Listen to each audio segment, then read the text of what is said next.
solo on the Garden Report. For a few minutes, we're going to have Josue Pavon joining us shortly. No John, no Jimmy. I believe no Sherrod tonight as well. So a big load management night on the Garden Report.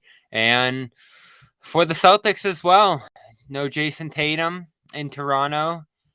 Robert Williams takes a blow to the left knee, concerningly that left knee that he underwent surgery on last year. And stays in the game for about 15 minutes, steps out at halftime, right before halftime.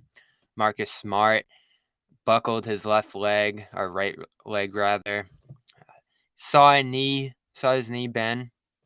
Ankle definitely turned the same ankle from the playoff, talking about injuries from last year. Walked off the court, no weight on his right leg. So x-rays were negative. Joe Mazzulla said up in Toronto. Rob was a precautionary exit, Joe said. Don't know what that means. Don't know why he played the whole first half and then they saw the need to take him out at halftime. But ultimately, that's what happened. Celtics finished the game without Rob, without Smart, and without Tatum, of course, as well. Payton Pritchard, big threes in the second half, starts 4-6 from three, misses a potential go-ahead one. But you also had career high for the regular season, 25 points from Grant. Malcolm Brogdon mixing in some big buckets, good shooting from him. Another 35-minute effort after the Warriors win the other night.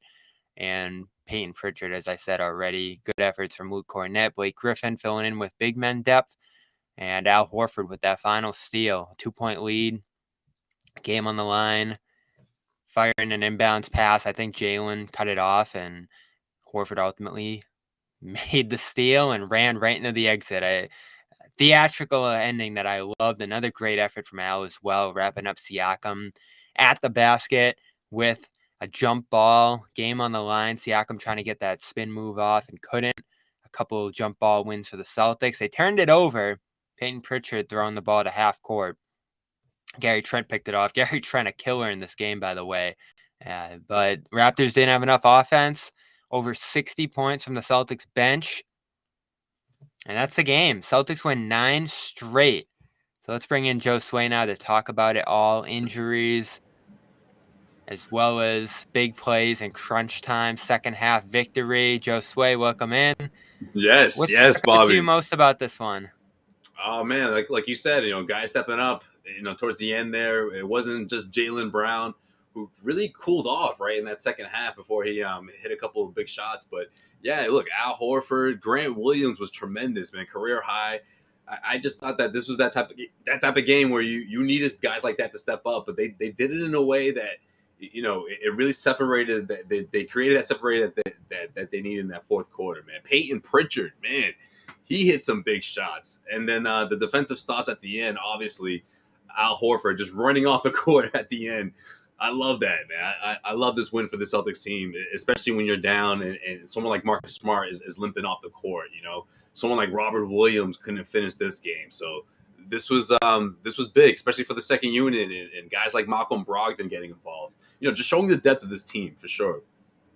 Yeah, and you see Pritchard come in early even before the injuries on a night where Tatum doesn't play. He takes the wing minutes with 3 guard lineups rather than Sam Hauser, who didn't play again tonight. Big development there on the wing, especially with the trade deadline looming. Feels like Pritchard earned a spot in this rotation coming into this game, at least as that next man up. If someone else steps out, they need to replace a bunch of minutes with Tatum out, and he gave them some shaky minutes early, but second half, once they lost 3 rotation guys, 3 starters, really, you saw him step in there. I think Derek White got banged up in that second half as well, didn't end up returning. Didn't see an update on him. I don't know if it was a thigh or an ankle, but he was trying to jog that off on the sideline after driving into Siakam. So Pritchard closes this one. Big threes. He couldn't get that go-ahead one to go, but the first go-ahead basket fell for him. I think he had one to tie the game as well, just pouring them on in this fourth quarter. And this is now the 3rd time that he's come off the bench with no minutes, no role for a week or two, and with other guards injured, immediately gives them big buckets. an offensive rebound that almost played a significant role if the Celtics were able to ice the game on that possession. They couldn't. Million block shots both ways in this game, and then he held his own defensively, of course. This guy feels like he's going to stick around through the deadline with what he's given them when other guys go down. We'll see how long Smart misses here with an ankle injury, but you feel good about Pritchard going forward for however amount of time they're going to be without Smart now. Yeah, I mean, look, this is the big reason why I was never for trading for trading away Pritchard. Like people are like, oh, he needs to get another opportunity, and he's not even playing. You can cash him in for something that the Celtics need. I'm like, well, this is what the Celtics need, right? That insurance for anyone that gets hurt in the backcourt. And Marcus Smart was one of those guys just because of his style and the way he plays, and as much as the Celtics team is going to need him, obviously for the long run.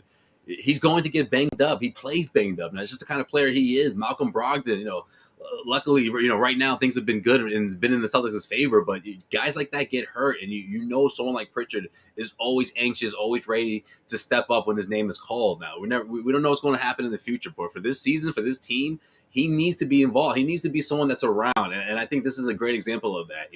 Another opportunity for him where he steps up, he makes more than just a couple of 3-pointers. 4 3-pointers in this one, some big shots. You talk about that offensive rebound, which in my opinion, I love the confidence in that because he gets the ball, gives it to Al. Al gives it right back to him, who's the one that who's been hit or miss, but at least in that opportunity, he has the confidence to take that shot, and he hits a big one, down the stretch when the Celtics really needed it. I mean, Payton's always going to be ready for those opportunities, and this is one of them. And he's going to get some more minutes. He's just continuing to lead this campaign to convince Mazzulla to give him more playing time, and now it's just a perfect opportunity, with Marcus Smart being hurt, and with these 2 games going down in Florida between the Celtics and Magic, and then of course the Celtics and the Miami Heat. Yeah, and we'll see who's going to be available for those games. But right now, the Celtics, between Pritchard, their center depth with Cornette and Blake stepping up for the first time since that Lakers game tonight. I was looking back at the first time he played real minutes. Finally, Bobby. Fine. So maybe Joe watched the show. Maybe I've been talking about some Blake minutes for about a week or 2 now, a week and a half or so. So I'm glad he got the opportunity today.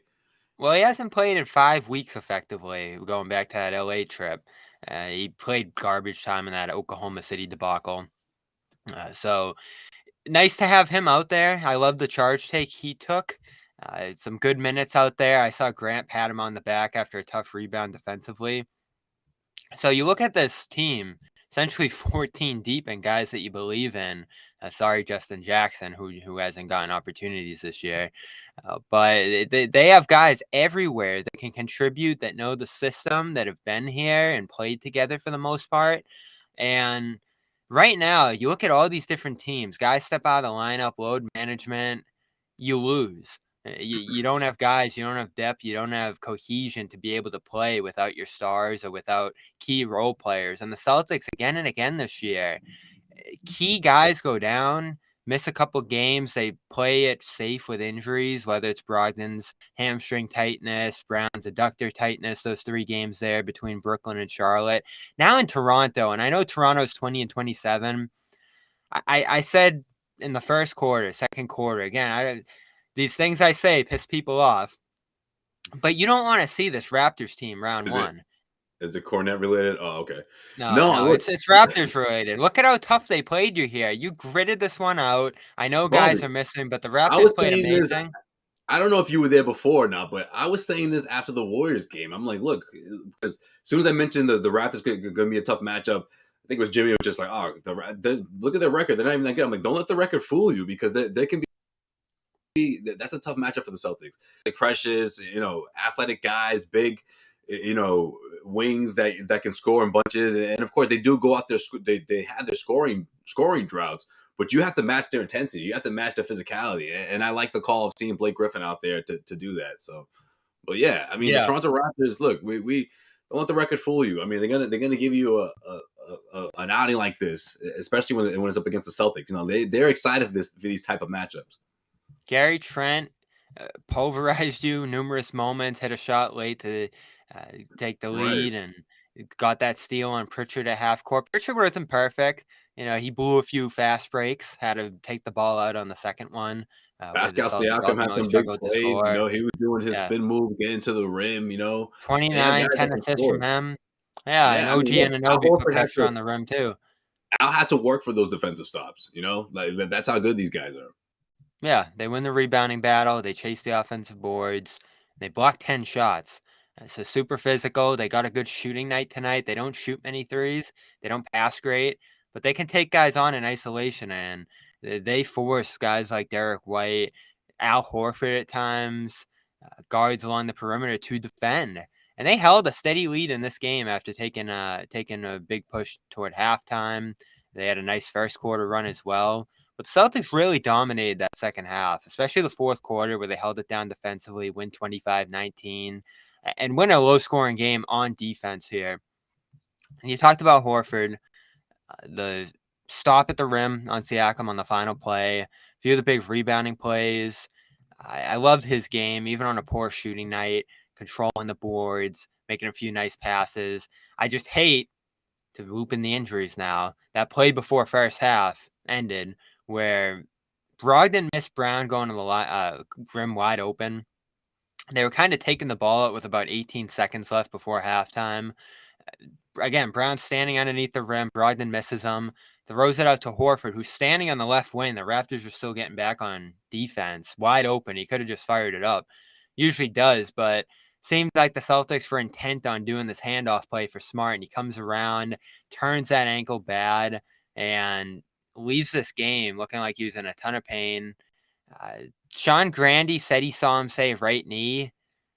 I didn't see any knee injury there, and the Celtics ruled it a right ankle sprain.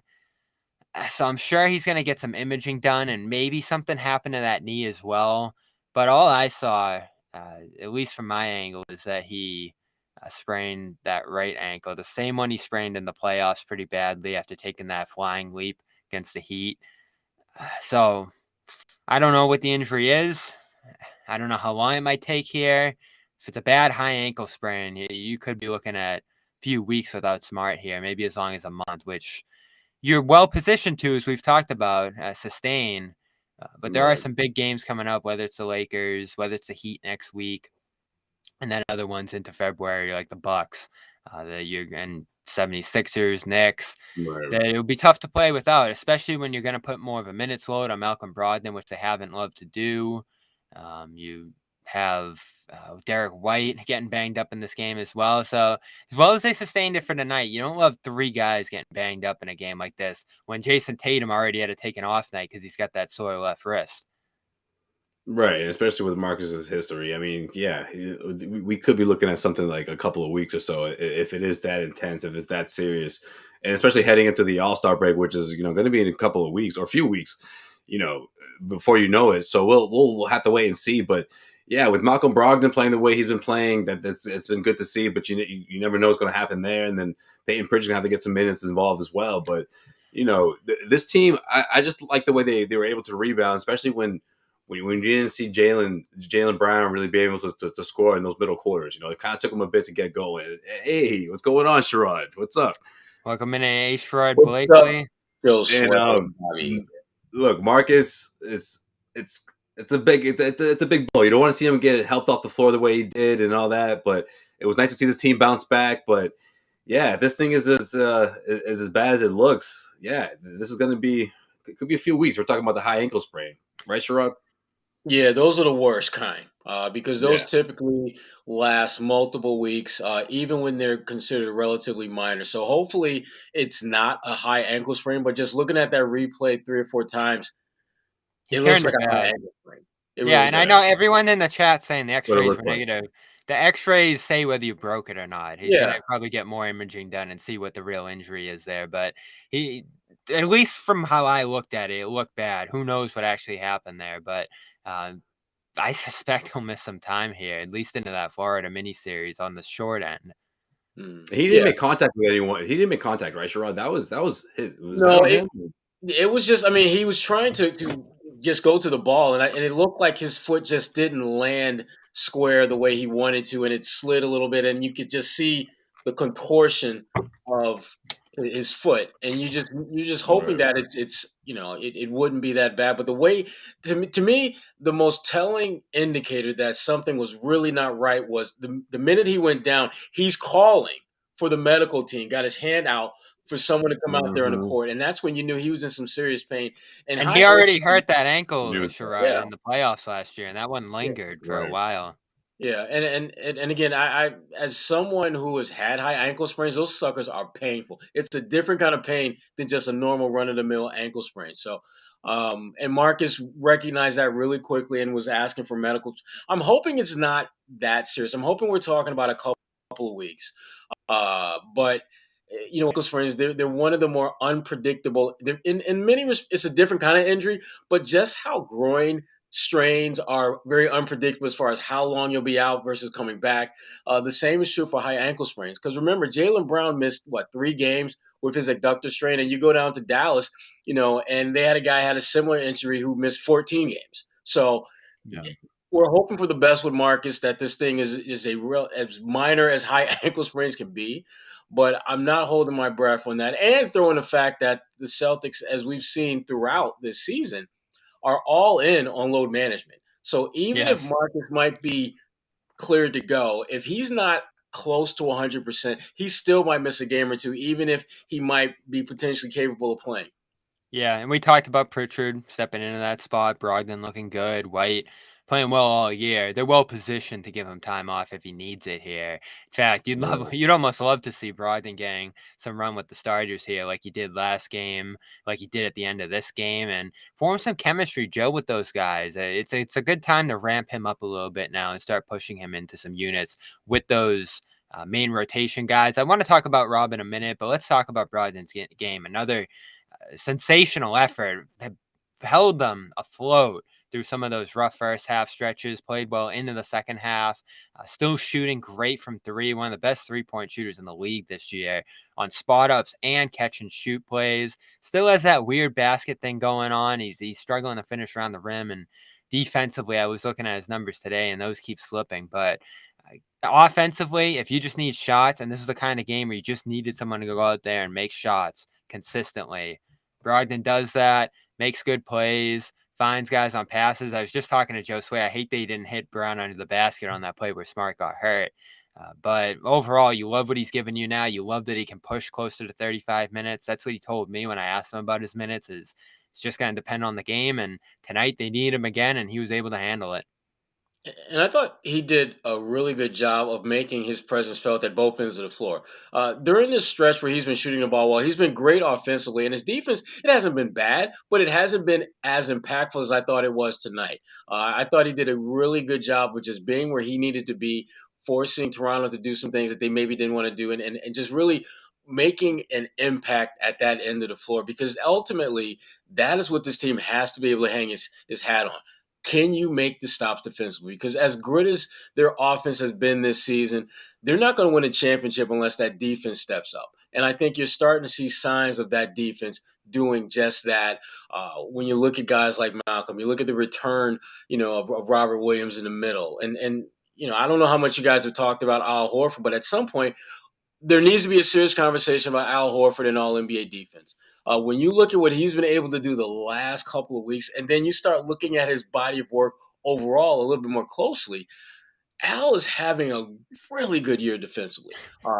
Impactful plays at the rim, on the perimeter, getting his hands in passing lanes. I mean, this He might made be the the he made best the version. final stop in each of the last 2 games, the one in Curry, Yeah. 10 Yeah. last game, and then tonight on Siakam there. This might be the best stretch defensively that we've seen from Al Horford in terms of making high-level impact plays at that end of the floor since during each of his 2 stints with the Celtics. Yeah, I think it's reminiscent of what we were seeing last year. When the Celtics were making that turnaround, he was like the leader in that. He was saying we were saying at least that he should be at least considered for at least in that conversation. So yeah, I'm with you on that, Sherrod, for sure. He's given us flashes of that, and I think it's going to be something that's going to really carry the Celtics team. Obviously he can't play, or at least the plan is to not see him play on the second nights of back to backs, but when he's out there, I mean, he's making a tremendous difference. And look, I would like to see, like you said, Sherrod, Malcolm Brogdon. I mean, in seeing other opposing guards, the top tier ones, guys like Steph Curry and guys that the Celtics have seen in the past couple of weeks or so, I think the reason why we're going to see the difference between the Celtics team now, especially on the defensive side, is because guys like Malcolm Brogdon and Al Horford and now what we've seen tonight out of Grant Williams, I think that's going to be more contagious. Guys are going to really lock in defensively, and hopefully this is the beginning of that, of seeing the Celtics really lock in on that side of the floor, especially at the end of games, especially when it's a one possession game, two possession game like it was tonight. Like it was against the Golden State Warriors, and at the end of an overtime, guys can go into lock in defensively, and we're going to say, okay, the Celtics they're going to be able to, they're good for 2 consecutive stops at the end of this game, or in the final minute, they're not going to be as shaky as sometimes we've seen them in the past. So I think these next couple of games in Florida and seeing how they come back from that, back at home, and when Jason Tatum is back in the mix, it's going to be interesting to see what they look like. And of course, the latest from health wise from guys like Robert Williams and Marcus Smart. Yeah, I just wonder how Joe Mazzulla is really going to handle things when we get to the playoffs and you get to those late game situations, and you've got like 7 or 8 guys who the first 3+ quarters have played well enough to be on that final unit. Tatum and Brown are going to be out there. Al's probably going to be out there as well. But then it gets kind of dicey, because then you've got to think about, well, is Derek White going to be out there? Is Malcolm going to be out there? Is Timler going to be out there? One of them is not going to be out there on a night when they may very well have earned the right to be out there. And again, I give Joe Mazzulla a lot of credit because he has done a pretty good job for the most part of knowing the right combination to finish games with. But again, as we all know, things ratchet up in the playoffs. Whatever you did a pretty good job with during the regular season, you got to be great to be successful in the playoffs, because everything is magnified and amplified, including all of those minor decisions and non-minor decisions, like calling timeouts when your guys are in trouble. Oh, that's the big one tonight. They win the jump ball. Pritchard gets the ball. They could have called timeout to advance it. They had 2 left with about 18 seconds left there, and Pritchard just throws it away to Trent, and the Raptors got another chance there. I think the Celtics ended up forcing another jump ball inside, and so that wasn't great. Yeah, he calls timeout after that. They got it in, and Grant commits the offensive foul there too. So another miscue, a couple of miscues late in this game. Missed layups really hurt them. Grant had a bad one. Pritchard throwing it back to Brogdon wasn't a great decision in those spots. So you talk about late game execution, late game coaching, late game lineups. Those are very good questions with this team right now, because I was looking this morning.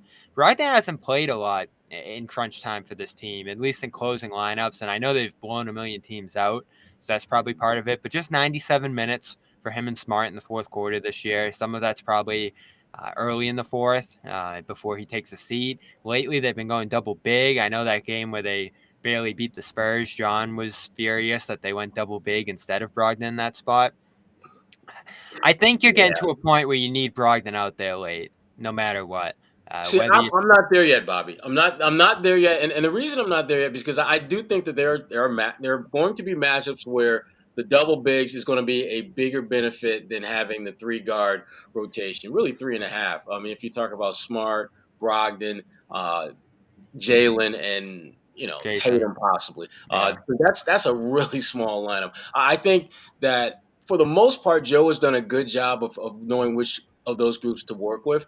But again, having a guy like Malcolm Brogdon is such a freaking benefit, because you literally have a guy that if you don't play him down the stretch, even though he might deserve to be out there, he's okay with that. If you play him down the stretch when he deserves to be out there, he's cool with that too. He's not going to rock the boat no matter where you put him in the boat. If he's first class, if he's in coach, he's good. I saw someone saying in the chat, his expression never changes. No emotion, no frustration ever. Even his tone in his interviews and all that, it's all even-keeled and almost politician-like. It sounds like a politician. I was just going to say, it sounds like a politician, right? Yeah. Scout talked about that on the broadcast, about how I think there's at one point he was trying to high-five Malcolm, and Malcolm was going for the handshake. And that's just I got a good handshake from Brogdon a couple of nights ago. Yeah, that's how he is. I mean, every engagement I've had with him always ends with a handshake, and you feel as though that you just had like an audience with the governor or the mayor or the president. Right. It feels Wasn't like that his nickname? Well, his nickname's the president, right? yeah. I mean, well, a lot of that has to do with the fact that he It's sounds like so much like Barack Obama. Like when he worked he's out got with the the he's got the Celtics. cannons. Yeah, Yeah, yeah. because he was when he came out of Virginia, he worked out for the Celtics, and I was there, and we were talking to him afterward, and it was just weird because after I It was was talking like to you're one someone, of and I his said, "Damn, he sounds constituents. like somebody I familiar with," and it was just like Barack. I'm like, damn, yes. Right, He's right. and he knows that. And in fact, they did a thing at the last home game where they asked, "Who do you often get compared to, or people think who you look like?" And we all knew what the hell he was going to say before he said anything. It's Barack Obama.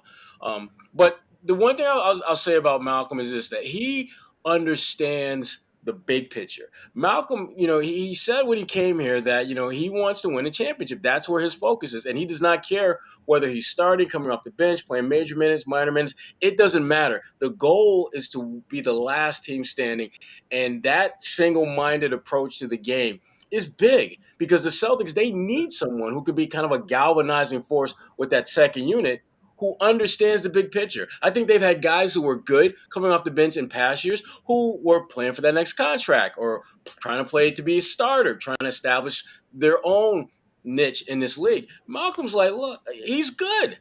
He's been in the league long enough. You know what he can do. You know what he's capable of. And again, he gives them that veteran presence that I think they absolutely had to have if they were going to have any shot at building off of what they did last year going into this season. Right. Yes. And you could tell too, Sherrod, like he really like watched this team during the NBA Finals, or maybe he watched them even before that. Maybe he was watching them throughout the entire playoff run, but it was almost as if it was like he identified with this team, with this club, and what they needed, and the kind of leader that he needed to be. And he's always going to be who he is, right? He's always going to be the guy that's giving you the same type of effort on both ends of the floor, giving you a little bit of both, and also being that leader. But I think what makes this team so special for him is because he knows that what's on the line, right? He knows his team is good enough to be a champion at the end of it. So yeah, he's going to give these guys what they need. I think the only thing that we were worried about, and Bobby, we talked about this a couple of weeks ago, was just that the way he was finishing at the rim. I think it was during our group chat. I don't think we actually said this on air, Bobby, but we were saying how 49% in the paint. It's not good. Well, yeah, we talked about that, but I think it was Jimmy or someone on the chat was just like, "Man, he's smoking these bunnies or something like that." I think John was saying that. I think John was quoting Celtics fans actually from Twitter, saying, "Man, he's smoking these bunnies." We're like, teams are just they're defending him, and I think that the resistance from that, where sometimes he just wasn't able to finish all the time, but when he's getting that open shot or when he's got the mid-range shot falling, like look out, we know that he's consistent. We know how when he's on, he can easily shoot anywhere near 50%. I mean, he's done that so many times on his way to 20 points, or even more than that, closer to 30. So he's able to do that. So we know that about him. He's good for that. They made him go left last game a lot for sure. He got those offensive rebounds that were big in that game. Yeah, I think that was get got the them 5 Warriors. extra points.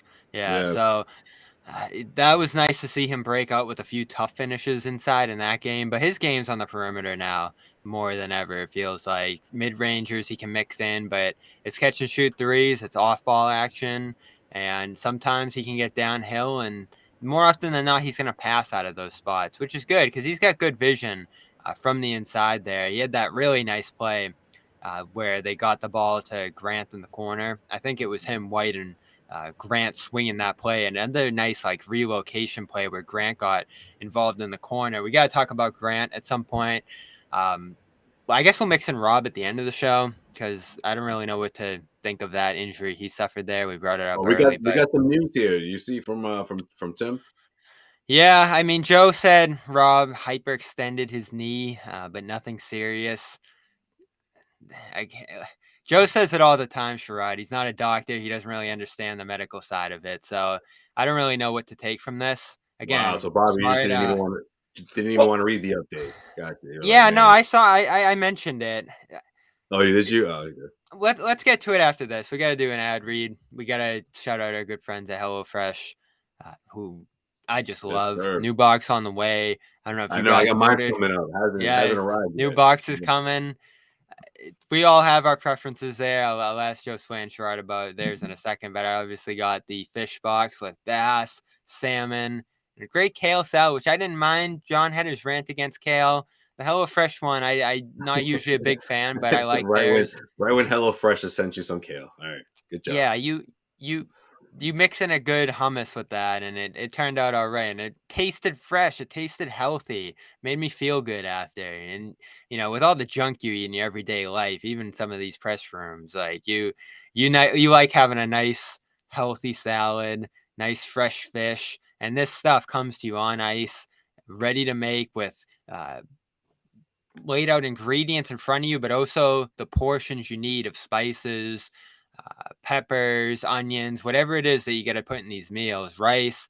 They give it to you and it's all laid out. It's so easy and it makes cooking fun. I know a lot of people dread cooking, but it's so easy with HelloFresh that it makes your night fun. And then, like I said, you feel good eating a lot of this stuff. And there's some other great meals in there too. If you like your pastas, they got that. If you like your meatloaf, like Sherrod does, they got that on 10. It's just an unbelievable product. The quality's so great, and as I said, it comes fresh to your door in a box every week. So head over to hellofresh.com/garden21. They're gonna give you 21 free meals and free shipping.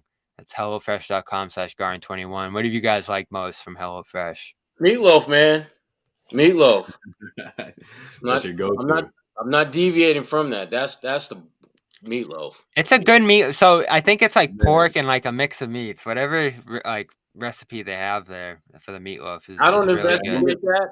I just know Sure, I just throws in the oven and look, down the hatch. just let me find out how long I need to cook, and I don't need to know what went in it. I just need all I know is that it's really good, and and it's consistent. It's not like I had a really good one and then the Right. rest sucked or two or three. Every one of them, every time I've had that, it's been really good. So Well, yeah, I can attest to the beef for sure because they had these firehouse burgers. You make them from the ground beef. They have all the seasoning, everything you need for them. Those are delicious. And then there was a chicken chicken pasta. They have some really good pastas as well. So there's just a lot of options for anything that you're into. Really, they really have good options for anyone. Honestly, so check them out, guys. If you haven't already, head to HelloFresh for sure. Yeah, one of our favorites, hellofresh.com/garden21. Appreciate it. And like we always say, if you order it, send a DM in the description. There's a form you can fill out with your receipt, and we'll send you a phenomenal t-shirt for free. So let's get back to those injuries. Big injury night, unfortunately, for the Celtics, even in a win. Robert Williams, it stuck out to me just 2 minutes into the game, inside, guarding, helping Jalen in the lane. I think Siakam might have thrown up a shot, and the rebound comes down. Brown falls into Rob's knee, that left knee that he had 2 surgeries on last year, meniscus and then the follow-up. And I didn't like it. Rob kind of winced, jogged up the floor, played the rest of the first half. So I'm like, all right, let's keep an eye on this. Goes into the locker room. They probably check it out, and he doesn't play in the second half. So I don't like the hearing hyperextension. Again, Joe said he'll be okay. So I'll take him at his word here. But again, this team and injuries, you always feel a little nervous when something like this happens. You see where it goes and what kind of time he might possibly need to miss here, because he didn't take a massive blow to the knee, but he took a shot enough where he winced, and he didn't look to me like he had any issues moving around for the rest of that first half. But if he got checked out at halftime and they held him out, you have to think something came up that concerned them at least a little bit. see, I'm not sure about that, Bobby, because I mean they've been like ridiculously overprotective of Rob all season long, and so any little boo boo that he has that is anywhere close to his knee, they're going to they're going to be like that parachute parent that the minute the little Jimmy has a little blood on his knee, Well, I they're said coming boo in with boo. the whole medical kit instead of just a Band-Aid. So I'm not that concerned about it per se, because I know they're going to take extreme precautions before he returns out on the floor. But I would have been more concerned if Rob just didn't. If the way he responded to the injury gave me the sense that he's not frustrated by it. Yeah. And the only he seemed like, yep, I'm hurt. Let me just shut it down because that's what we do. That's exactly what the Celtics do when he gets a little boo boo. So I'm not worried. I'm more worried about Marcus. I'm Yeah. much more worried about Marcus because Marcus's injury, there's a lot of ambiguity to it right now that we just don't have a feel for. And he needed to be carried off the floor essentially. Couldn't put Yes, any weight on it. I was Yeah. watching him kind of, with the assistance of the Celtics helping him off the floor. Very different vibe watching that than when Rob left. That wasn't a boo boo, huh? No, That was not a boo boo. Marcus, that is not a boo boo injury. Rob's feels more like a boo boo injury. So. Look at this. We got John. Such a parent. It's such a parent term right there. Oh, you got a boo boo? You got a boo boo, son? Exactly. It's just a boo boo. Don't worry. You'll be all right, son. You'll be all right. We finally figured out where John is tonight. It looks like he finally started his pie YouTube channel. We were pushing it just way, and there it is. Oh, Did he really? John Zanis Pies. Oh boy. I gotta check that out. Did he really? I'm glad he did it. No, someone put the name on it. Oh, he got you, Josue. Sorry about that. I'm with you, Sherrod. And the timetable. We'll see how he responds, how he bounces back. But I don't know if that was the case though. When you say that about Rob, maybe there was some swelling. I mean, that's always the case. It's always something that scares the Celtics. If there's any swelling or anything going on that caused them to say, let's just stop. Let's just completely get you out of the game and let's just shut you down for the night and see how you respond tomorrow morning. So that could be the case as well. So we'll have to wait and see what he says, and of course what the Celtics say, what sort of announcements they have between now and the next game. And credit once again to Luke starting the third quarter. Blake giving you quality minutes. Yeah, you got some good Luke guys today, Bobby. That wasn't bad. Starting off the second half with some energy, on both ends of the floor. You also had the block as well. So yeah, you're seeing that you can play those guys, those two, for 5-10 minutes, particularly Blake on heavy rest. We talked about Sherrod. 5 weeks since Blake played significant minutes, consequential minutes, I should say. So he comes in and plays 7 plus 13, and Luke held it down with the starting unit plus 0 against the Raptors starters. 4 rebounds, 2 on the offensive end, and the block, like Josue mentioned there. So good stuff from the front court. We'll get to Grant in just a minute, but it's nice to have those depth centers who you can go to after not playing for a bit. Well, I'm looking at how they're faring against the teams that they should perform well against. Like, you look at this Toronto team, there really is no big that just makes you say, "Woo, we got to worry about him." There's no Joel Embiid walking through that door in a Raptors uniform. No one like that. And Luke did exactly what he's supposed to do. You get out there against guys who, in terms of size and strength and all that, aren't any better than you are. Make your presence felt. Make the most of those minutes. And as far as Blake is concerned, this is what Blake does now. Blake is Mr. diving for loose balls, passing out of the post, doing all the intangible things, doing all the things that most guys did for him when he played with the Clippers. He's positioning himself to be that low-key glue guy that in case of an emergency, you got to crack him out and put him on the floor. He's not going to crush you. The thing about Blake Griffin that has impressed me the most isn't so much what he's doing, but what's not happening to the Celtics when he's on the floor. My biggest concern with Blake will be his defense. He does not move nearly as well as he did 5, 6, 7, 8 years ago. Yeah, Siakam was sliding by him out there. Yeah. Right. But he's not getting torched as badly as I thought he would get torched. Because, again, slowly but surely the memory is beginning to fade, but it's not quite gone. That playoff series where he got switched out on Jason Tatum multiple times. And Tatum just... I felt the ball boy needed to get out there and wipe the drool off of the floor that was coming out of Tatum's mouth when he saw that was the man who was trying to guard him. He became super aggressive Tatum in that moment.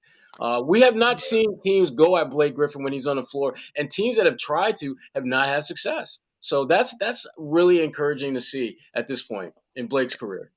Yeah, nice to get good minutes from those guys. I'm surprised Joe didn't go that route before. It's been a while since we've seen Blake out there because whether it's 7 minutes, 8, 9, 10 minutes, whatever it is, I think he's good for that. He's good to give you that energy or at least hold down the fort while guys get their rest, whether it's Al Horford or Rob Williams. So yeah, I'm glad he got that opportunity. Hopefully we see him again down in Orlando. I think Joe's just real comfortable with having Blake and Luke, or excuse me, not Blake and Luke, but having Grant and Luke kind of in that big off the bench type role. And I get it, but to your point, Josue, I wouldn't mind seeing Blake out there every now and then on certain nights.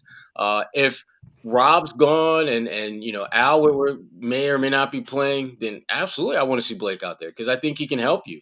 But this was a really good win.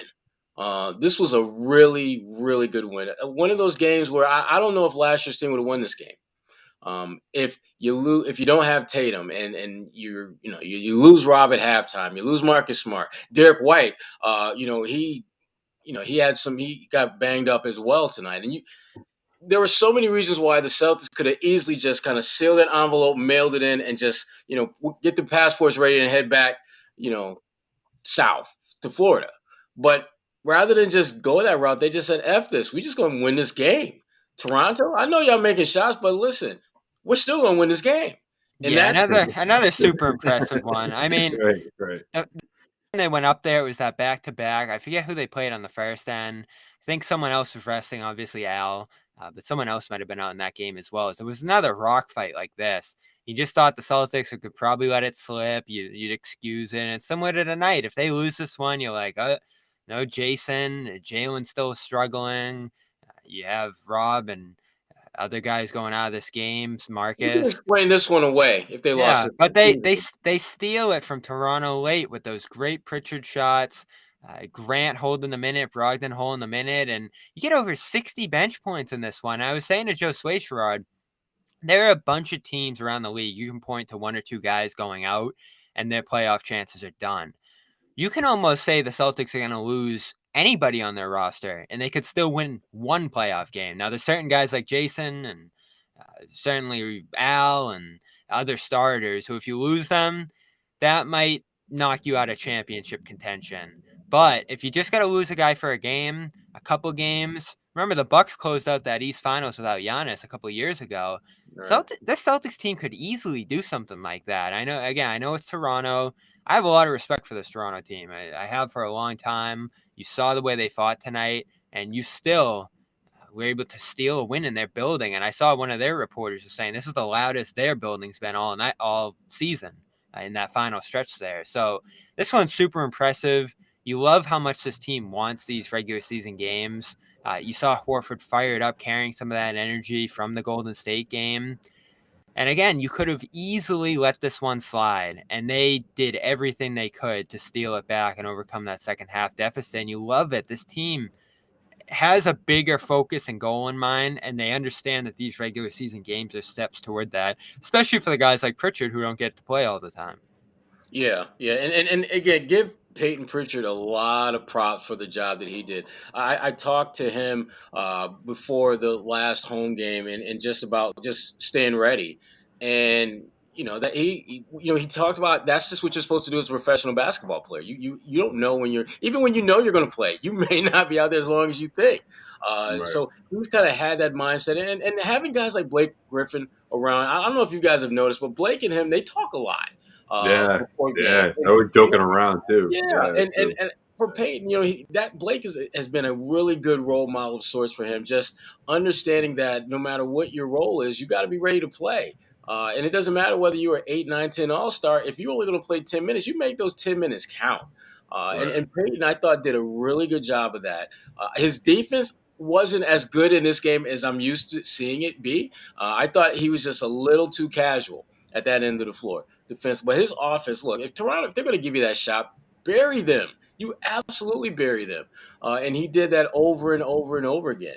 And Payton is a guy that, again, when you talk about the Celtics and you talk about the trade deadline that's less than a month away, his name will consistently come up in those conversations. We had I think there were maybe 5 or 6 different scouts at the last home game at the TD Garden, and I talked to 3 or 4 of them, and I asked them, flat out, who's the one guy that you are looking at that you think you might have a shot at getting? And I have to qualify like that because they'd always say, we want Jason Tatum. You don't get him. But the consensus that they all said was Payton Pritchard. And I asked, well, why? Because they think he's the odd man out for this team going forward. And they put, and again, one scout pointed out how you look at what they have in Marcus Smart, you look at the versatility they got in Malcolm Brogdon, you look at the kid in the G League, JD Davison, who they think is going to be really, really good for the Celtics. You start doing the math, and it's like, well, where does Payton exactly fit in? That's why these moments that we saw in Toronto are so important, because it reminds everyone that Payton, when given an opportunity to play, can get it done. That's why you'll hear teams like Golden. I told John Sherrod he has some value. Is it a ton? No, it's not a ton, but it's enough to where there's enough interest where teams might try to get creative and lure him away, and could potentially overpay to get his service. Like if a team went to Boston, let's just say a team that would probably pick somewhere in the middle of the first round, and they said, "Yeah, we'll give you our, unconditional first round pick for Payton." You take that deal. You think so? I think you do. Because that allows you, because one of the issues that the Celtics are going to have, not now, but certainly down the road, is they don't really have a whole lot of future assets that they can build on. Depends who it is. If Golden State's giving you a first, that intrigues me, right? Because what are they? They're 10th in the West right now. They're a 500 team. And so Yeah. those are some of the decisions that you have to make. But nights like this remind you, as a Celtics fan and as a Celtics front office, why you like having him on your side. Because that's what Josue talked about. Yeah, Josue said he's not trading him because of that. I don't know if I'm selling him. I like him for this team, man. Just for this team for this year. I mean, I just think you cross that bridge when you get there, because you just never know what's going to happen to your backcourt. But I mean, you think he's worth the first rounder? I mean, maybe. No, maybe. I don't know. That's my point, though. I don't think he's worth. Oh, if he was, you would do it. If someone's going to overpay for him and give you an unprotected first round pick that's likely to fall somewhere in the middle of the first round, you do that. But if someone says we'll give you a couple of second round picks for him, hell no. He's worth more than that. Yeah, you might as well keep him, because he can. That stock is going to rise. I think that's for sure. At least this year. You only consider moving him if you're going to get something of significance that's above and beyond his trade value. Yeah. It's like he told me last week. He said, "Look, man, I wouldn't be here if I didn't stay ready." I mean, that's been the story of my basketball career, and that's what I'll continue to do. And I thought it was interesting what Marcus Smart had to say. I think it was I think he told Gary Washburn how he told him obviously the same thing, to stay ready, obviously to help this team and be ready for any opportunity, but also you never know who's out there looking, who's out there watching. I never thought about it in that way, because guys want to see the best for Payton, and whether it's here or not. And I thought that's a really special thing to hear from someone like Marcus Smart, who's such a competitor, and would obviously like to have Payton around. I don't think he meant it in a way that he would say, "Oh man, let's showcase him and get him out of here and get something better." I think he meant it as that's how good he is. That's how much of a competitor he is. And if some team lured him away, that wouldn't shock Marcus. It wouldn't shock Blake Griffin. I'm sure it wouldn't shock anyone, because that's how good he is, and that's how good he's going to be in this league, whether it's with the Celtics or not. But yeah, like I told Bobby at the beginning of the show, I would love to see the Celtics keep him and hold on to him, because he could be one of those guys that gives you that type of performance, especially in the postseason. And last week even Joe Mazzulla talked about when I asked him about Payton's minutes, and he's just like, "Man, I'm always looking to get him minutes. It's not one of those things where he has to continue to prove it to me." Those minutes are there for him, and we're seeing that, especially when someone like Marcus Smart is down in this game against the Raptors.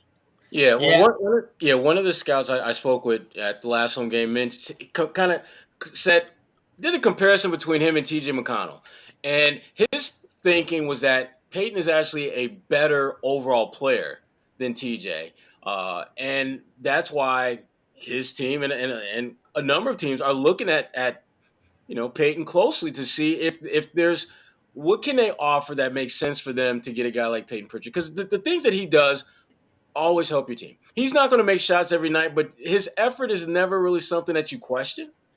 And I don't know if there's a lot of guys that are in that you got to stay ready, even though you may go 3, 4, 5 games without playing, who are still going to have that energy, that effort that you're looking for when they get their opportunity.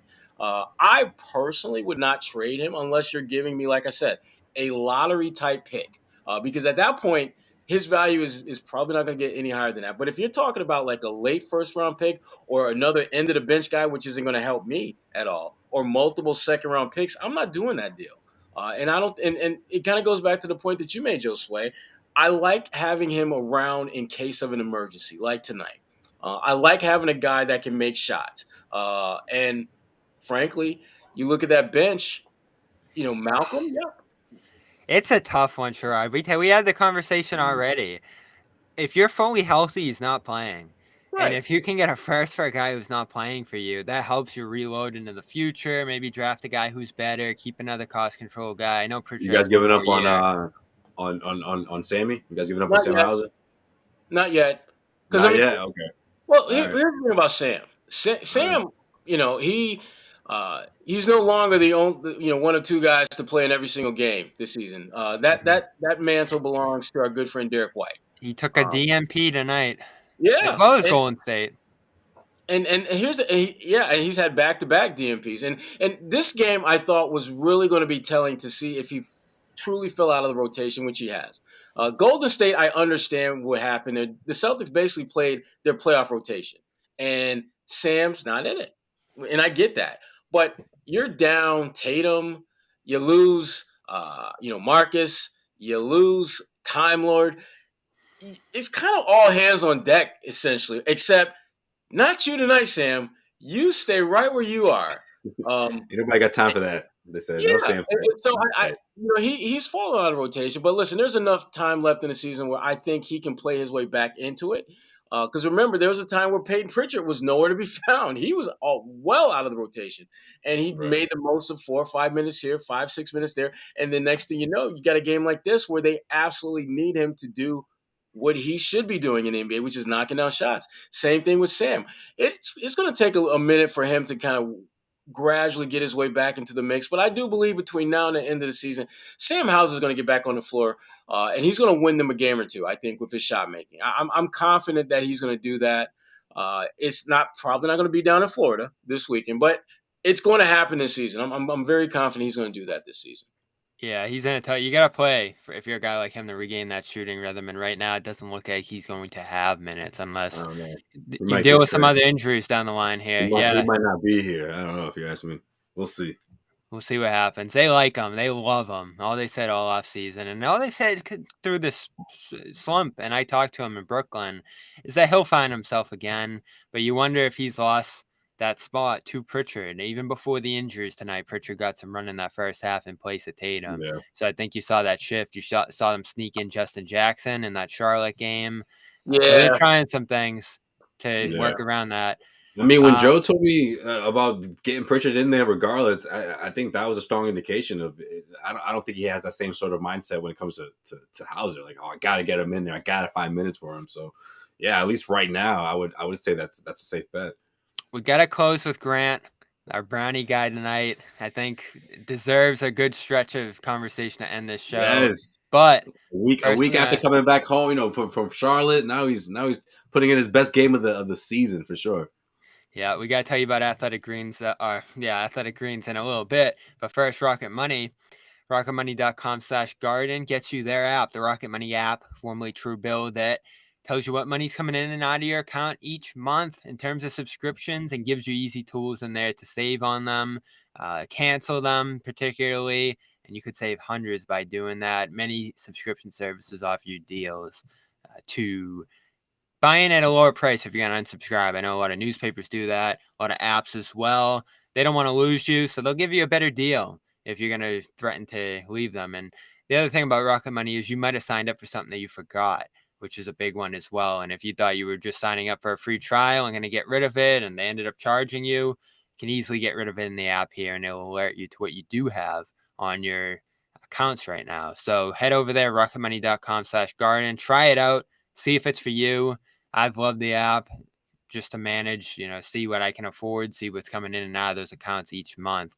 And, it's a bunch of apps that I love, including some of our sponsors here who I subscribe to and I'm not getting rid of. Other people you might not have any need for anymore. So head in there, rocketmoney.com/garden, check them out, potentially save hundreds, cancel your unnecessary subscriptions right now. Grant, I see some angst over Grant in the chat. Missed the big layup. Had some sloppy plays down the stretch, the offensive foul on the final inbounds play. But most points he scored in a regular season game. Held you up early. I talked about the play they worked from in the right corner. Hit a left corner three right after that. Hit a above the break three right after that. So he gets going again from behind the three-point line. Defends well in this game. Holds it down in the front court. Oh, you got a good Grant game here finally after a stretch of games where he struggled in the Warriors one in particular to even get on the court. Just 12 minutes in that game. But even before that, 3 of 12 against Charlotte, 1 of 4 in the first Charlotte game. He just had a 3 of 9 in the New Orleans game last week. 0 of 3 at the Spurs, just 17 minutes in that game. 0 in the Thunder debacle a few weeks ago. So he's been on a little bit of an extended slump here, and to see him break out this emphatically from a 23% three-point shooting stretch over his last 10 games coming into this one, encouraging because they need him. He needs to be involved offensively to be on the floor, and his defense is critical to their rotations. He's one of the better defenders out there in a series like a Brooklyn or Milwaukee or one of those ones where you have those bruisers out there. And again tonight, all those bruisers, all those guys talking the glass, and he can go out there and compete and hit shots, really change a game. And after Rob went out and he had to play extra minutes in that first half, Smart too, he was great, I thought. And a few miscues late kind of canceled out that production, but overall, nice to see him break out of a little bit of a slump here. Yeah, it was a good Grant game. Good Grant game. I don't think. Well, I know the Celtics don't win this game without Grant. No, that's simple. And he needed points. He absolutely made his mistakes down the stretch. There's no doubt about that. But you're not in the game at that point if it wasn't for Grant Williams. So he's not perfect. He's going to make mistakes. That's a given. But give the man his props. He stepped up when they needed someone to emerge from that second unit, not named Malcolm Brogdon. And Grant was one of those guys. So good win. This was a good win for them, a good game for Grant. And hopefully, Grant can build off of this and start stacking these type of games up going forward. Because as Bobby, as you pointed out, he's had a brutal stretch shooting the ball. So he was more than overdue to have a night like this. Yeah, I just like seeing him when he's in attack mode the way he was, and I feel like we only see that when he's efficient, especially when he's got the 3-point shot fall. Like that really lets him settle in. And I mean that would happen with anyone, but when he's got a couple of threes down, that's when he starts getting more comfortable putting the ball on the floor, doing the spin move that he does, get into the hoop, get into the free throw line like that. That's the Grant I want to see more often because he's so important for the Celtics team, especially in the second half of the regular season where they're going to need him on nights when Al's not in the mix or Rob's out or he's on, he's not playing as many minutes as normal. And Missoula is able to do something like that because Grant's giving you some solid production on both ends of the floor. So, yeah, I mean, offensively, I think that's when he's really dialed in, when he's got a couple of threes going. And though he did cool off a bit, but he did get out that big first half. And I think that's huge for him because he's been a little ice cold lately. So that was good to see him bounce back offensively. Yeah, that's your brownie for sure. So shout out to Grant for a good game. I think John would agree with that for sure. I think if he was on the show, he would say that. Give it to Grant. John talked about trading Grant. It's another one. It's similar to the Pritchard conversation. If someone blew you away for him, you have to listen, I guess, especially ahead of his free agency here where he could price himself out potentially. But I think they made a fair bet on him in terms of that being an average contract that they can deal with and keeping him on that bench unit and potentially as a starter into the future. I still look at Grant as a guy who could potentially take the baton from Al and be a starter with the other pieces on this young core into the future, especially now where Al's about to take this pay cut from $26 million down to $10 million for the next 2 years. So a night like today in his recent stretch, I think, show that he's going to be affordable. Yeah, have you heard anything on the Grant front recently, Sherrod? No, nothing new. I mean, and again, I think everyone involved is just going to see how this thing plays out in the playoffs, really. Can Grant earn his keep in the postseason? Because what he does in the regular season will be great, and it will be part of the conversation. But if he can elevate his play in a significant way in the playoffs, and the Celtics wind up bringing home banner 18, that no one is going to benefit more than Grant Williams, financially speaking, if that scenario plays out. Because, again, I think he's, to your point, Bobby, he is the heir apparent to Al Horford. You look at their size, you look at the way they play, you look at the way that they're utilized. Al understands this, and Al embraces the reality that, I'm probably tutoring guys who are going to replace me someday. And Al is perfectly cool with that because Al is a leader. That's what leaders do. They understand their role in the process, and they understand that at some point you're not going to be there. You're not going to be that guy anymore. So Grant, I like what we saw to Grant tonight, but let's not get it twisted. This is a bad Toronto team, and this was the best game, literally the best scoring game Grant has had in his life. So Yeah. let's not get married to the idea that Grant's going to go out and get you 20 a night. That's just not going to happen at this point. Yeah, but this is what he needs. Get his confidence up, get it boosted up. Come on, it doesn't matter. He got a 25 against him. Yeah, look, this is we're talking about his confidence here. So you take that, Sherrod. You know what I mean? If you're the Celtics, if you're the coaching staff, you'll take it against anybody. Honestly, this type of production. Yeah, but yeah, and not grumble or gripe about it. I mean, it's right. You're good. Yeah. And look, like you said about Al, man, 100%. He doesn't mind. He wants to see the best out of these guys and give them the knowledge and the keys to be successful. So look, if that happens, and if the Celtics go on to in the future and win the championship and win Banner 18, and Al's a big part of it, he doesn't mind if Greg ends up being his replacement. Because Bobby, we talked about this last night. If the Celtics win this, if the Celtics were to win a championship and Al plays out the rest of that contract, like, I wouldn't be shocked if the franchise were to retire Al's number. Like, if he wins a championship for this team, and heck, even if they win a second one in the next couple of years, not to get too ahead of ourselves here, but either way, a championship or either way, whether it's one or two, if you help this team, if you lead the team to a championship in all the years that Al's put into this team, to this organization in both stints, I think they retire his number for sure. I already did over the tail end of that. I already did over here. Right, Bobby. Exactly. It's symbolic. You can't take that down now, Bobby. Let's gotta keep it up and see what happens. That stayed up for 2 seasons here on the Garden Report before he made his return. What do you think about that, Sherrod? I think you missed it though. What, Al? If the Celtics were to win it this year, win a championship, whether it's this year or next, and Al finishes off that contract and retires a Celtic, do they retire his number? I think it depends on how he performs in that playoff run. He may very well get what I call the Cedric Maxwell. He needs to be a bus driver. Yeah. He might get the Cedric Maxwell treatment if, like, he's driving that title run. Like, if they, I don't know. I feel like, I think Max. Well, Max, I think, is because the second one and obviously the Finals MVP and all that. But my thing is because he had All-Star years throughout the first stint. His best years were here. A championship was sort of solidified in terms of him just being that a true Celtic who's put enough time in. Yeah. But we'll see. I don't know. I don't know if him just simply being solid Al is going to get it. I think if he's spectacular, a lot of guys in the mix there. If the Al Horford that we've seen the last couple of weeks shows up in the playoffs and plays at that level throughout this, then I think that's a different conversation. Because he's a starter though. Come on, Sherrod, he's a starter. He's starting out there.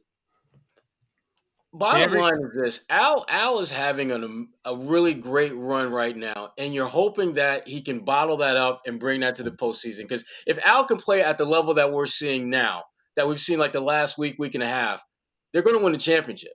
Because Al's defense, Al's scoring, his presence, his impact is going to give them an opportunity on those nights when Tatum goes 7 for 27. Because there's going to be a 7 for 27 night. And normally that would absolutely crush any shot that you got at winning. But if Al plays the way he has the last week and a half, you can overcome that kind of struggle in the playoffs against a really good team. So, and that gets you consideration for having your jersey raised. Well, that's facts. The guy that last comment that Bobby put up, Ray Allen would be livid.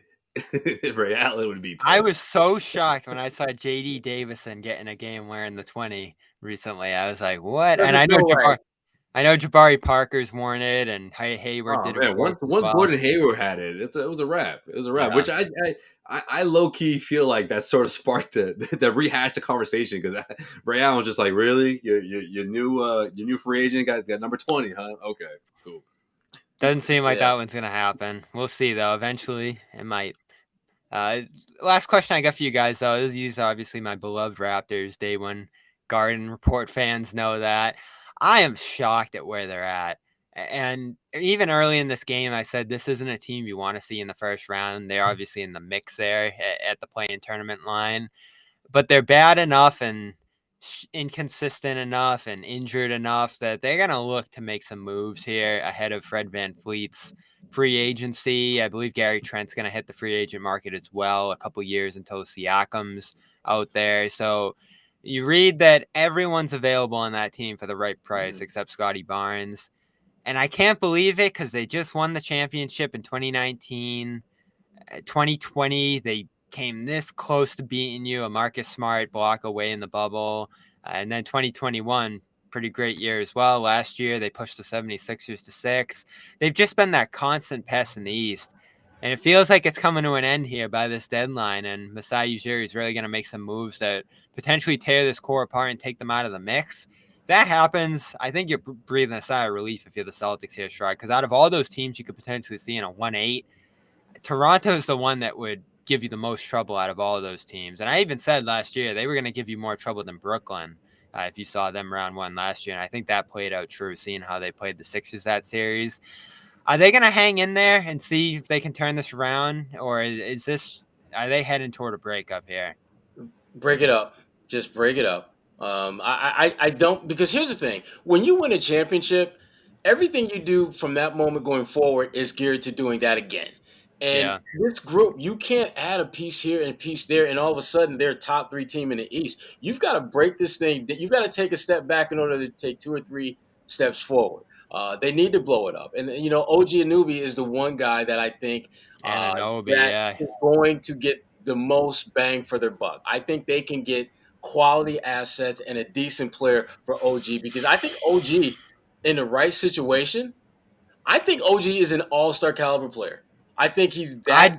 I'd give up quite a bit for him. I would too, and I think someone will, and that's why. And that's why I think he's the one guy that Toronto can, I think, let go, knowing that they're going to get some assets back that they're not going to go much further below than they are right now. So if you can unload him, get some assets, and replenish your roster with some top flight talent sooner rather than later, then you do that. Pascal, he'll get some interest, but I just don't think there are a lot of teams that are enamored with him. The one guy that's off limits, Scotty Barnes, everyone would want a piece of that. And then you start just looking down their roster, that there's really not a lot of, guys that you're just like, man, if I had him, he puts us over the top. OG is one of the guys that I think with the right team, OG could be the missing piece for a team that's contending for a title or contending to be higher seed in the playoffs. I think he's that type of player. But beyond him, I just don't see a lot of options that teams are clamoring for, that they feel, yep, I need to have, Chris Boucher or Boucher. No, that's not really happening. Right. No, I'm with you. I think that's the guy for sure, because he's still getting better, and I think Pascal Siakam was sort of like, I don't know. I don't want to say like sort of plateaued, but I mean, how much better is he going to get? This is who he's going to be. I think we found out who exactly. We found between the bubble year and now we're like, oh, okay, so this is who you are. And that's all right. That's okay for the Raptors. You still have Scotty Barnes to work around. I mean, to build around. And Pascal's always going to have this. And you see what you got from there. That was when everyone was like, man, how good is this guy? Like he was getting compared to some of the best power forwards that we've seen in the last 15 years or so. So, I mean, look, again, he's not as good as we all thought he was going to be, or some people did, that breakout year. However, with Scotty Barnes and with the rest of the pieces, and if they can get in another top tier player, they could be back in the mix. But yeah, I think the move for them right now would be to blow it up, get a couple pieces for OG, and just start from there. I'm intrigued by OG from a Celtics perspective. I don't think they have enough. New Orleans would be interesting for him. Yeah. Teams with a lot of picks. Think about even the Lakers, if they were to throw those future picks in there. They don't have a lot of players off to Toronto. You can never count Oklahoma City out. Oklahoma City looks good there. He'd fit right into that mix too, though. I nearly fell over yesterday when I looked and saw that the Thunder have the same record as the Warriors, or a game behind. The Warriors actually won yesterday. They're scary. And we might look back at that 150 bomb on the Celtics as the night where it all came together for that group, because it looks like they're going to make a real playoff run here with all that young talent, ton of athleticism, ton of playmaking, and then the great star at the top of it all in Shea. I love that team. Yeah, I could see that as well. These teams are going to meet again at the end of the regular season, a little mini series in Boston at the end of April. So that could be a nice, easy cushion to end the season if the Raptors break this up. In the meantime, they are going to have to make a tough decision here over the next couple of weeks. We'll keep an eye on Robert Williams' status heading down to Orlando. I would assume he'll sit the Orlando game. Maybe they swap those two, but if he was hurt tonight, I think he'll sit the Orlando game. He's not going to play in back-to-backs this year, and then you sit Horford in that Miami game, which is tough matchup-wise, but I think that'll probably be the way they handle that. And because of Rob getting tweaked here, or maybe he misses more time than that. We'll see. But Smart, we'll keep an eye on him. Celtics heading down to Florida, as am I for CLNS Media. Going to head down Florida to Bobby Orlando in full effect. tomorrow. Ladies. And then drive down to Miami for a couple of days on later in the week. This is one I've been looking forward to. Should be some good games. Magic beat the Celtics in that miniseries, swept them. Heat turning it around. You got them up to the 6th seed now, winning some games, figuring out things offensively, getting healthy. I still don't believe in them, but that's always a team that plays the Celtics tough, as we saw in their last miniseries. And of course, we'll have Josue, Jimmy, and John back as well, along with Sherrod in studio here on the Garden Report, which is brought to you by Athletic Greens. Head over to athleticgreens.com/garden and get their 5 free travel packs with your order. What is it? It's powder with a tropical flavor that's going to give you vitamins, minerals, adaptogens, probiotics, and more. You pour it in your water each morning and you get all of that. 75 things that you need that you might be able to get in different foods, different places, different supplements. It's all in one with this ultimate nutritional insurance AG1. They got cool bottles, cool containers to store it in. AG1, love it. And a year's supply of vitamin D as the snow starts falling, the temperature gets colder. It's a big one. Immune boosting vitamin D to help avoid your seasonal sickness that comes around every time this year. So check out AG1, athleticgreens.com/garden. We've loved it. We've been doing about 7-8 months with it here. So go check it out, athleticgreens.com/garden. See if it's for you. Give it a shot. And like I said, you order any of these sponsors, great sponsors, we're going to send you a phenomenal t-shirt. Head over there to the description, show them your receipt, and we'll send it right to your address. I think for free. No shipping on there either. You can get HelloFresh.com as well. Doesn't matter where you live. This is a global t-shirt. It will travel anywhere. HelloFresh.com/Garden21 is going to get you 21 free meals and free shipping. Go check that out. And of course, shout out to Rocket Money. RocketMoney.com/Garden could save you hundreds on unnecessary subscriptions when you download their app for free. Final thoughts, gentlemen. Celtics win a fun one. I enjoyed watching this one a lot. Josue, Celtics heading down to Florida. What are you looking for? I'm looking for a solid performance out of Jalen, and I'm not trying to knock him for what happened in this one, but he sort of disappeared offensively in those middle quarters, and that's not a knock on him. Look, he's been out for, he was out for some time. I think it takes a little bit of time to adjust, to get back into it. And that Golden State Warriors game, I mean, with all the energy and all the everything that was going on in that, it was tough for him. But who hit the big shot down the stretch? It was Jaylen Brown. So I'm expecting him to respond in one of these matchups, or maybe both of them, whether it's against Orlando Magic or against the Miami Heat. That's what I'm going to focus on in these next couple of games for sure. But the Celtics as a bench, what we saw in this one, obviously you want to see that translate as well and carry over to those two matchups. Grant Williams, see what he does on both ends of the floor. We'll have to wait and see what they say about Rob, but those are the two guys I'm going to focus in on in these next two matchups. I'm not focusing on any guys. I'm focusing on every single one of them to stay healthy. Yeah. Once you get past like the unofficial halfway point of the season, to me, health becomes a bigger deal. because now, missing a couple of weeks here and there, first half of the season, not that big a deal.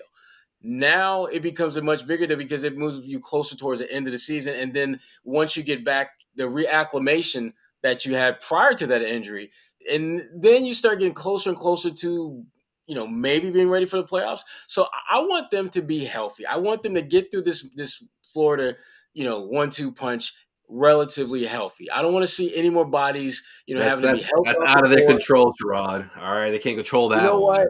Jeez. This wasn't about their damn control, Joe Sway. This is my damn take.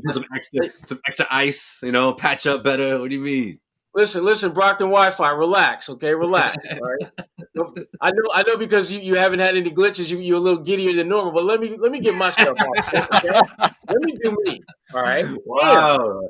Yeah. If it's clear, people gotta still take shots. Yeah. If it's not clear, either way, I can't. Yeah. Win. Just relax. Just listen. Don't treat me like I'm Mr. Sharp. And you, Morant, Team Morant, don't come at me like that. Those two guys. I mean, Jalen coming back from injury obviously is a big one too. But yeah, hopefully they're healthy. But I just think they need to continue this. Those two guys, Grant and Jalen. But I'm with you. Yeah, hopefully they're healthy as well. When you see how well they can play without their guys here, with Pritchard, with Blake, Luke, all the guys we've talked about.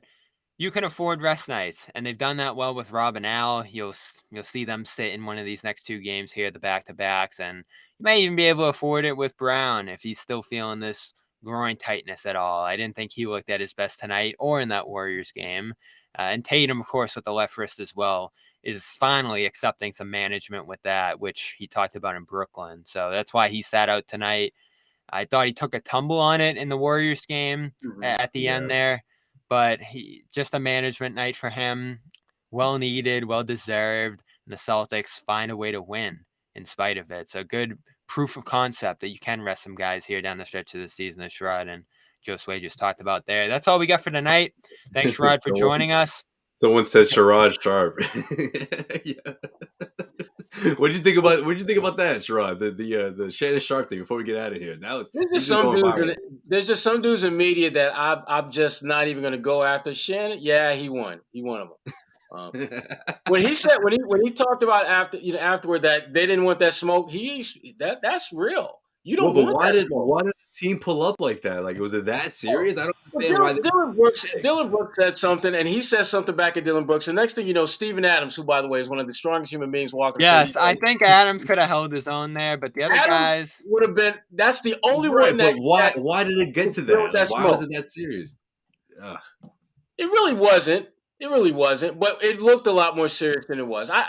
Look, bottom line is this: ain't nobody swinging at nobody. NBA players are too damn smart and know there's too much at risk with swinging at someone. So all that, that's just look. And theater was great. I love LeBron backing up Shannon. You had Papa Moran out there trying to cool things off. Like, hey, don't mess around with them. Like, come on. He was heated too in the moment, but yeah, they cooled it down in the end. That was awesome. Yeah, and we don't got time to talk about it now. But the one thing that I am becoming more disturbed by, and I think a lot of people are too as well, is that this Memphis Grizzlies team act like they've arrived. I mean, they act like they're the standard that everyone is trying to chase. It's one thing when you're in college and you're like the Fab Five in Michigan when you're setting trends. Everyone is trying to beat you, even though you're really young. You're really good. Memphis is really good, but you ain't that damn good. You are not that. You're not the best. Remember that Warriors series last year? How heated that got? I'm ready for round 2 of that. Yeah, it's gonna be fun out there in the West. I mean, Memphis is a really good team, but they act as if they got like 5 championships in the last 6 years. I love it. I love the confidence, but with that confidence, you got to back it up with your play. Right. Otherwise, you're going to look like a chump. Well, that was a bad loss for them last night. I think they're 15-11 versus the West. Their record is not very good against a conference that Morant said he's not worried about.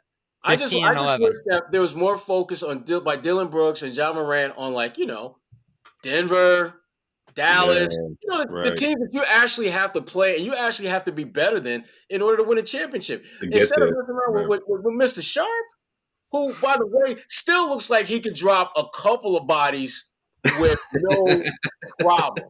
You're right. Because I went down the Memphis roster, and Steven Adams is literally the only guy that you could say, you know what, he might be a problem. The rest of them, barbecue chicken. Everyone.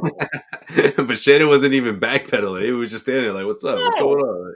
Well, he sees the same thing we do. Right. You $180. You 205. You $175. Oh, Steven Adams 240. Okay. You got something there. That was crazy. I loved it. Make sure you subscribe. Old man strength working for him. Folks don't know about old man strength. Shannon has plenty of that. You don't want that. You don't want those problems. No. I was just Googling, saw him benching 365. Yeah.